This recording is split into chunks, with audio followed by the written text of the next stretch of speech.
સર્વાવતારે ઈષ્ટદેવ ભગવાન સ્વામિનારાયણ, રવિ સભાના મુખ્ય પ્રવક્તા, આપણા વડતાલ મંદિરના કર્મઠ કોઠારી સદગુરુ ડૉક્ટર શાસ્ત્રી સ્વામી સંત વલ્લભદાસજી સ્વામી, એવા જ ઉત્સાહી દીર્ઘગંભીર એવા ચેરમેન સદગુરુ કોઠારી સ્વામી દેવપ્રકાશદાસજી સ્વામી, પૂજ્ય શ્રી વલ્લભ સ્વામી બ્રહ્મસ્વામી, શ્યામ સ્વામી, સૌ આદરણીય સંતો, સાંખ્યોગી માતાઓ,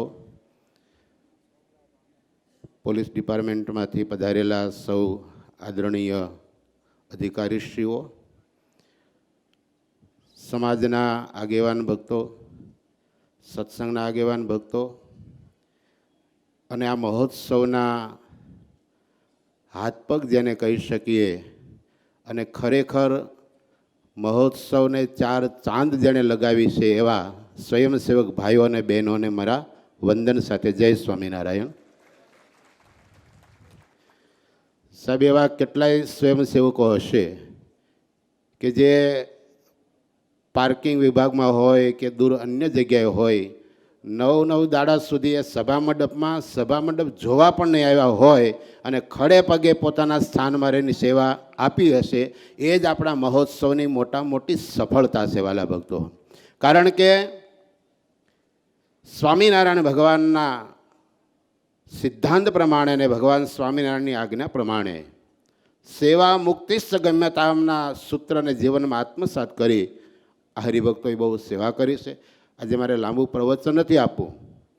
આ મહોત્સવ એ કોઈ વાતથી કહેવાનો મહોત્સવ ન હતો. આ મહોત્સવ એ તો માત્ર ને માત્ર આપણા જીવનમાં એક આપણી દૃષ્ટિની અંદર કેન્દ્રિત કરવાનો મહોત્સવ હતો. હજી પણ આંખ બંધ કરીએ કે ખુલ્લી રાખીએ, આ દૃશ્ય કે દેખાય કે ના દેખાય, પણ આપણો મહોત્સવ તો અવશ્ય દેખાય છે વાલા ભક્તો. એવો જીવનમાં ચિરસ્મરણીય આ મહોત્સવ રહ્યો છે. હરિકૃષ્ણ મહારાજ, લક્ષ્મીનારાયણ દેવની તો પૂર્ણ કૃપા હોય જ, પણ આપણા આચાર્ય મહારાજશ્રીની ઉદાર ભાવના, પ્રોત્સાહિત કરવાનો એમનો સહજ સ્વભાવ, સાથે સાથે આપણા ચેરમેન સ્વામી હોય, કોઠારી સ્વામી હોય, સમગ્ર ટ્રસ્ટી મંડળ, એમની ખૂબ ઉદારતા. મેં પણ મારા જીવનમાં નાના મોટા પ્રસંગો કરેલા છે, પણ આટલી વિશાળતા, આટલી ઉદારતા, આટલી વિશ્વસનીયતા અને આટલો છૂટો દોર કોઈ મહોત્સવમાં મેં જોયો હોય તો એ માત્ર લક્ષ્મીનારાયણ દેવ દ્વિશતાબ્દી મહોત્સવમાં જોવા મળ્યો. કોઈ પણ નાના સંતને જવાબદારી સોંપી હોય કે હરિભક્તને સોંપી હોય, એને પૂર્ણ સત્તા, એ બહુ અઘરો કાર્યક્રમ હોય છે. પણ એ ચેરમેન સ્વામી, કોઠારી સ્વામી અને સમગ્ર ટ્રસ્ટીઓની ઉદારતા, આપણા વરિષ્ઠ સદગુરુ સંતો, પૂજ્ય જ્ઞાનજીવન સ્વામી હોય, નિત્યસુખ સ્વામી હોય, નીલકંઠચંદ સ્વામી હોય, પૂજ્ય બાપુ સ્વામી હોય, નવતમ સ્વામી હોય, આ બધાય સદગુરુ સંતો, એમનું પૂર્ણ માર્ગદર્શન અને વહીવટ કરતા હોય, સત્તા હોય છતાં પણ આ સદગુરુ સંતો એની અનુવૃત્તિમાં રહીને એમને હંમેશા અગ્રેસર રાખી અને આ મહોત્સવ કર્યો છે. છેલ્લે એક જ વાત કરીને પૂરું કરીશ.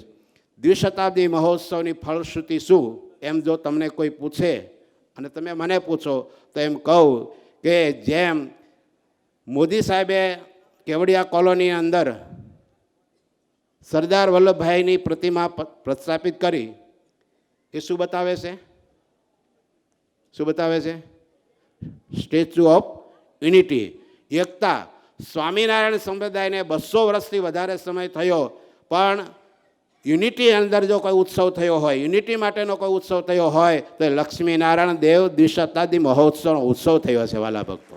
જબરજસ્ત યુનિટી, અને એ યુનિટીને કારણે જ આ ઉત્સવ ખૂબ આપણને ભવ્ય રીતે જોવા મળ્યો. ત્યારે આમાં સૌ કોઈએ પોતાની ભૂમિકા, એક જેમ રામ સેતુ બંધાતો હોય અને જોઈને ખિસકોલી જેમ પોતાનું યોગદાન આપી અને સ્વજાતને કૃતકૃત્ય સમજતી હોય, એમ નાના મોટા સંતો, હરિભક્તોએ પણ સેવા કરી સ્વજીવનને કૃતકૃત્ય કર્યું છે.